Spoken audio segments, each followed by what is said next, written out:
Hidden love episode 8। 2 दिन बीत चुके थे। इन 2 दिनों में भुवन ने ना पॉन्ड से एक शब्द बोला, ना ही एक बार उसकी तरफ देखा। दोनों एक ही घर में थे, लेकिन उनके बीच की दूरी पहले से भी ज्यादा बढ़ चुकी थी।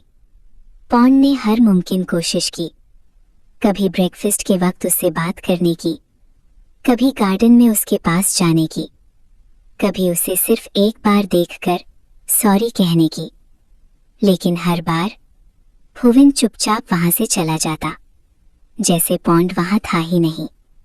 हर बार पॉन्ड का दिल और टूट जाता। पॉन्ड मन ही मन, बस एक बार मेरी बात सुन लो भुवन, सिर्फ एक बार। दादी ये सब 2 दिन से चुपचाप देख रही थी। उन्हें समझ आ गया था, दोनों एक दूसरे से बेइंतहा प्यार करते हैं, लेकिन ईगो नहीं, दर्द उन्हें एक दूसरे से दूर कर रहा था। दादी ने धीरे से आसमान की तरफ देखा और मुस्कुराकर बोली, लगता है अब इन दोनों को मिलाने के लिए मुझे ही कुछ करना पड़ेगा। दादी के चेहरे पर एक छोटी सी मुस्कान आ जाती है, जैसे उनके दिमाग में कोई प्लान आ चुका हो। अगली सुबह का नाश्ता खत्म होते ही दादी तैयार होकर बाहर आती हैं।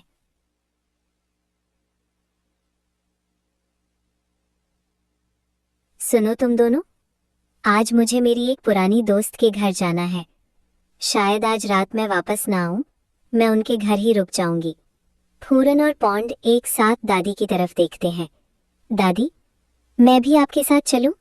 दादी तुरंत मुस्कुराकर मना कर देती हैं। नहीं बेटा, तुम दोनों घर पर ही रहो। घर के सारे काम खत्म कर लेना और टाइम से खाना खा लेना। फिर दादी पॉन्ड की तरफ देखकर कहती हैं, पॉन्ड, मेरे जाने के बाद भुवन का ख्याल रखना। पॉन्ड धीरे से सिर हिला देता है। जी दादी। दादी दोनों को एक बार देखकर मुस्कुराती हैं।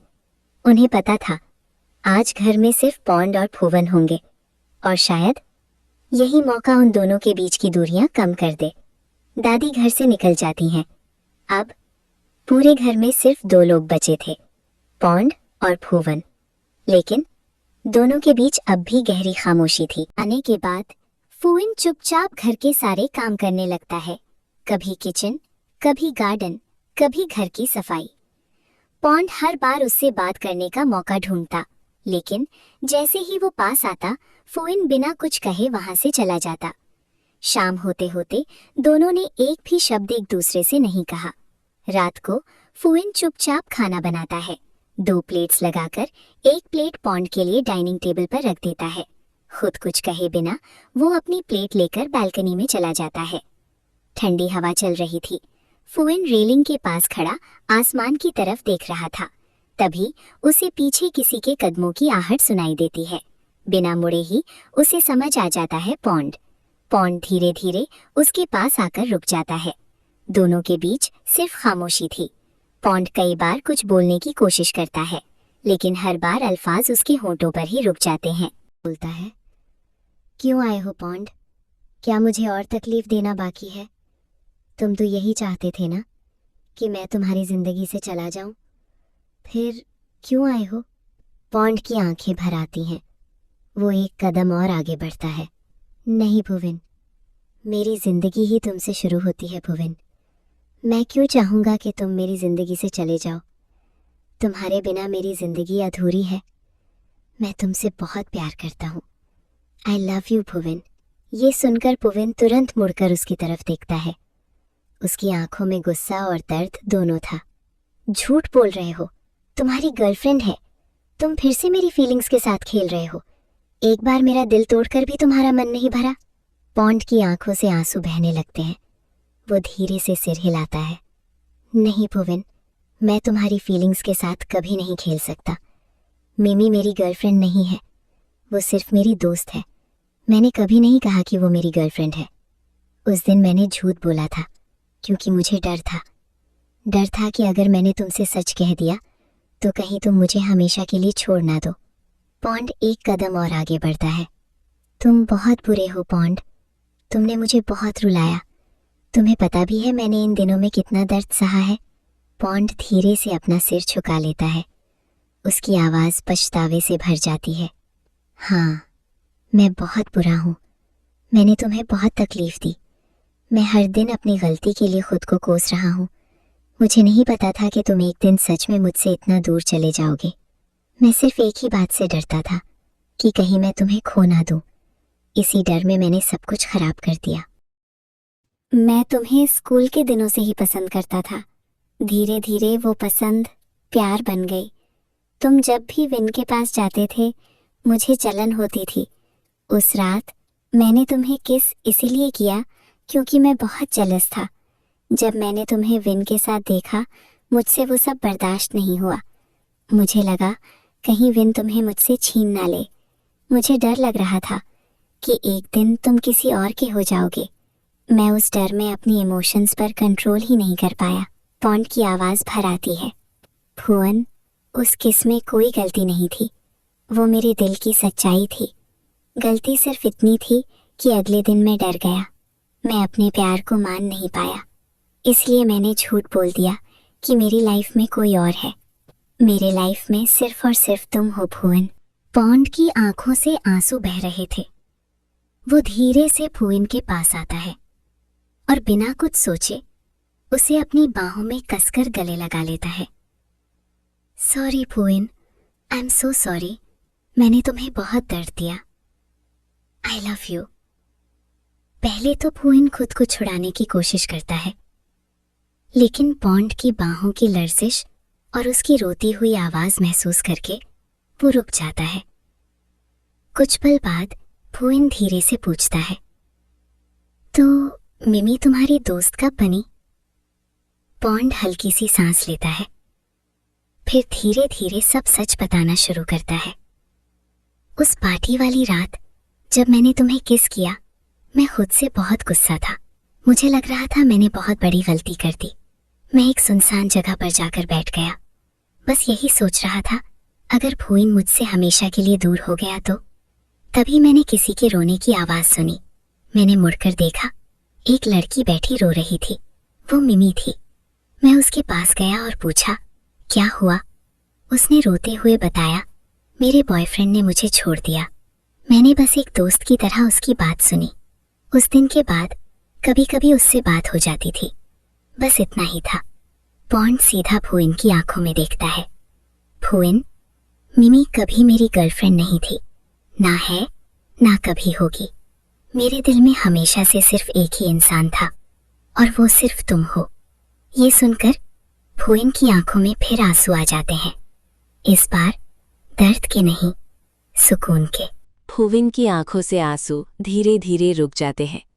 वो पॉन्ड की तरफ देखता है। उसके चेहरे पर एक हल्की सी मुस्कान आ जाती है।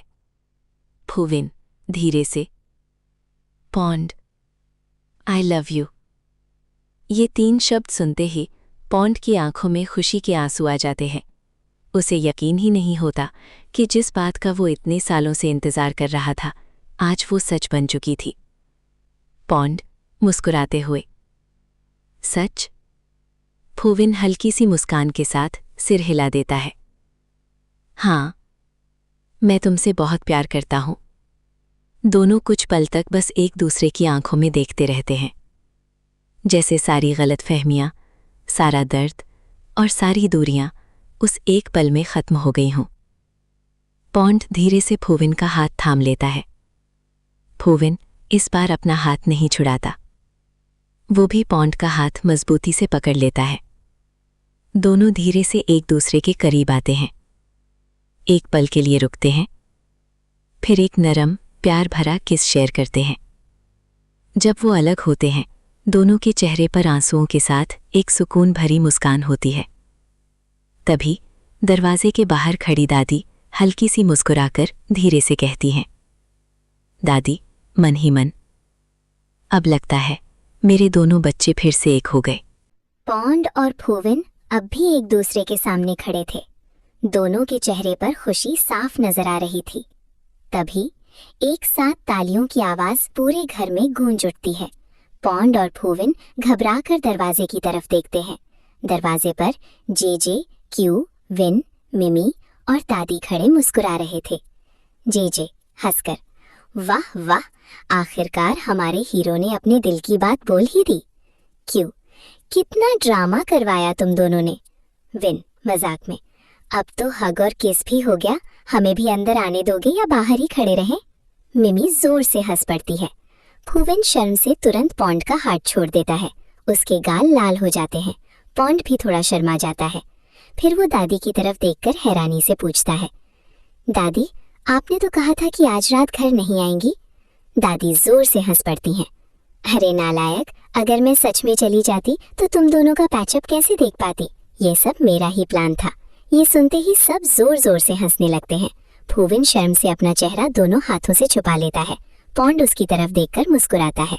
इस बार ना कोई गलतफहमी थी, ना कोई दूरी, सिर्फ प्यार। इस रात सब लोग मिलकर बहुत मजाक मस्ती करते हैं। जेजे और क्यू बार बार पॉन्ड और फूविन को छेड़ते रहते हैं। मिमी भी हंसकर कहती है, फाइनली इतना लंबा ड्रामा खत्म हुआ। सब जोर जोर से हंसने लगते हैं।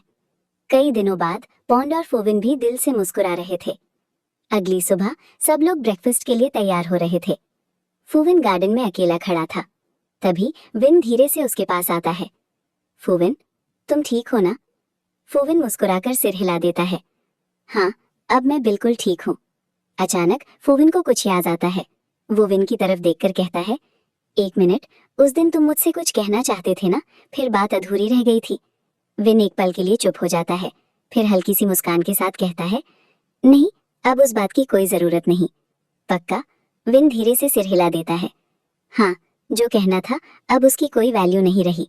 विन मुस्कुराने की कोशिश करता है। फाइनल सीन, फॉरएवर अस, ब्लू अस। शाम का वक्त, सूरज धीरे धीरे ढल रहा था। सब लोग गार्डन में एक साथ बैठे थे। हंसी, मजाक और खुशियों से पूरा घर भर गया था। जेजे और क्यू फिर से पॉन्ड को छेड़ रहे थे। अब फ्यूविन को फिर से रुलाया ना, तो इस बार हम तुझे नहीं छोड़ेंगे। सब हंसने लगते हैं। पॉन्ड मुस्कुराकर फ्यूविन का हाथ पकड़ लेता है। अब कभी नहीं, अब इस हाथ को जिंदगी भर नहीं छोड़ूंगा। फ्यूविन पॉन्ड की तरफ देखकर मुस्कुराता है। प्रॉमिस? प्रॉमिस। दादी दोनों के पास आती है।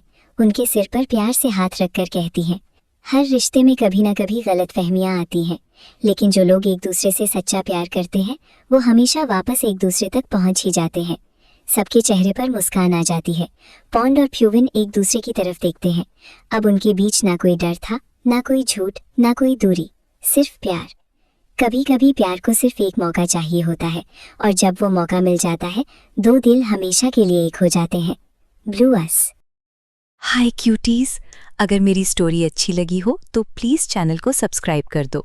वीडियो पसंद आए तो लाइक और कमेंट करके ज़रूर बताना। आपका एक सपोर्ट ही हमें और अच्छी स्टोरीज लाने की मोटिवेशन देता है।